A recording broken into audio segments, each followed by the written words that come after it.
All right, racket number 2, the real estate trends. The Yep. Swanepoel Trends Report 17th edition is out. And with that, we have the Swanepoel Power 200 ranking, which you and I cover every single year. Nicole, by the way, we're going to go over the 200 ranking Oh, you have right it. now, but I've Look at got you. my trends report just came in, I don't know, like 3 or 4 days ago. Mm-hmm. And I'm going to be over the next couple weeks dissecting a few trends that we'll talk about on this show. But I love it. And then you're hogging it even more because usually I can yeah, look over your shoulder and get some cliff notes, but now it's I'll have nothing. to send you screenshots of Mm, there's a whole bunch of information. If you're somebody who's really likes like I really enjoy nerding out on this stuff. yeah. If you enjoy nerding out on the residential real estate industry, this is a report. We get no money for promoting this, but this is a report I think you should pick up every single year. I think it's a couple $100. It's certainly a lot of good information. But every year they do a Swanepoel Power 200 ranking, Mm-hmm. and this is basically, not who's got the biggest company. You'll Mm-hmm. see a lot of names, obviously, for the biggest companies, but it's more about who has the most influence and connectivity in the industry. So last year, Rich Barton was number one. Rich Barton, CEO of Zillow, he was named the most powerful player, industry leader by Swanepoel. This year, number one seat goes to Gary Keller Williams, co-founded Keller Williams in the early 80s. He's still at it. Both his work and his writing has, at this point, influenced several generations of real estate agents.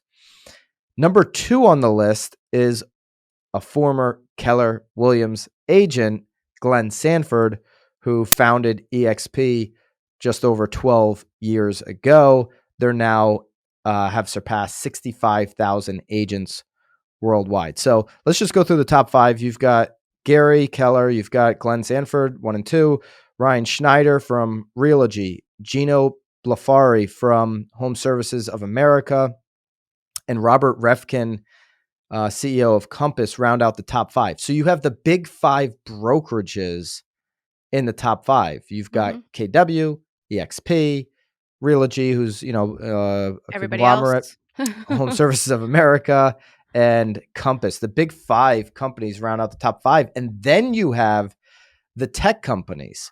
You've got Rich Barton, Mm-hmm. Zillow, dropping from 1 to 6.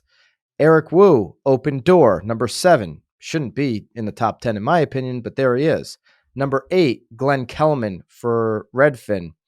Adam Contois, Remax, who just today on Inman, it was announced that he is no longer the CEO. Oh. Yeah, so who was named the new CEO?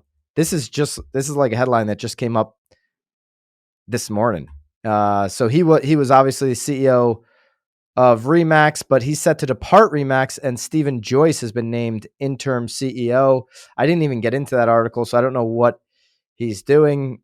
Maybe he wouldn't have been number 9 had that news obviously come out earlier. And then the 3 family members of Howard Hanna Real Estate are number 10. They're the largest family-owned real estate company. Of course, William Ravis, our brokerage, is the number 2 largest family-owned real estate in the country. They're I'm both in happy the to see a top lady 10. face on the list here. At least we Yeah, have a lady Helen face. Hanna. I like Helen. Way to pull through, Helen.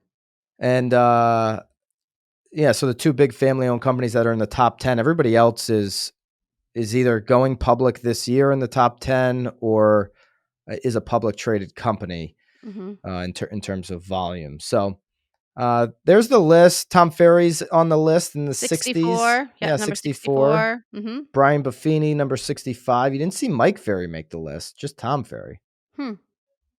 Did see a newer, he's not new. I wouldn't say he's new. He's been doing it over a decade. I think he's new to the list. I could be mistaken on that, but you did see Jared James get Oh, into. look at Jared. I feel like he peaked maybe a few years ago, but clearly Oh not. no, come on. He He's peaked. still, What's up with that? I don't know. Well, he's like a local guy. He lives here in He is. Connecticut. I feel like I saw him a lot being, obviously in real estate. But then but maybe when I started getting into Tom, I ditched Jared. I don't know. He's a really nice guy. No, He's a nice and he guy. is. He does a great job. I know that Tom Ferry respects him. He has a coaching company. He came in at number 200, and you can go through the list. We'll link it up. Are you? What I do want to know, Nicole, Uh-oh, you're gonna ask me a question is on this? You think well, I, like, have an answer? and I can give my opinion. Are you shocked on Am I shocked? how far Rich Barton from Zillow fell from number 1 to number 6, and that the 5 brokerages have seemingly taken back control. The 5 major brokerages have taken back control of the industry. Um, I mean, you think I really care? I care. I know you do. I'm just saying though. I mean, I'm I guess I'm a little surprised. I mean, again, obviously Zillow's been in the headlines. Everyone's still talking about them, which in my mind makes them influential, right? We're talking about the most influential individuals in real estate. So, I guess I am a little surprised, but again, at the end of the day, I'm not really losing sleep the over it. biggest news in our industry is always what's happening with Zillow. So to put them number 6, to put Rich Barton number 6, I am a little surprised, Mhm. but maybe they're spreading The love? the love, the recognition a little bit, because despite Barton's fall, Zillow's president, Susan Damler, who I heard speak about a year ago, Mhm. very intelligent. She made her debut on the rankings this year and got the 28th spot. So not only did she debut in the top 200, she's all the way up to number 28. So maybe they're saying, you know what, It's her Rich turn? is great and all, but there's a team effort going on at Zillow. So we're going to spread the love a little bit. I know one of the other presidents was in the top, I'd say 20. Susan was 28. And then Jeremy Waxman, number 17, chief operating officer. So they've got 3 people there in the top 28. So, maybe you don't have to have the number 1 spot Maybe not. again. Maybe But not. another thing I thought was interesting, Yes.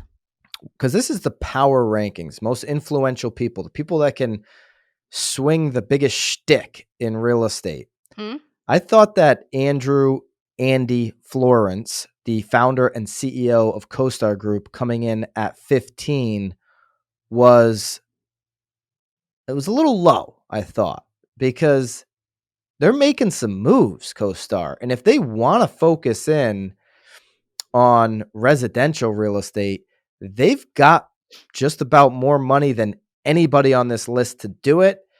He's kind of a gangster, so I thought 15 was a little bit low for Hmm. the CoStar Group founder and I don't know. CEO. Well, maybe keep your eye on it for next year. Yeah, I think if I had to make a bet on someone who's going to be higher than their position right now, I'd be betting on him for sure in 23.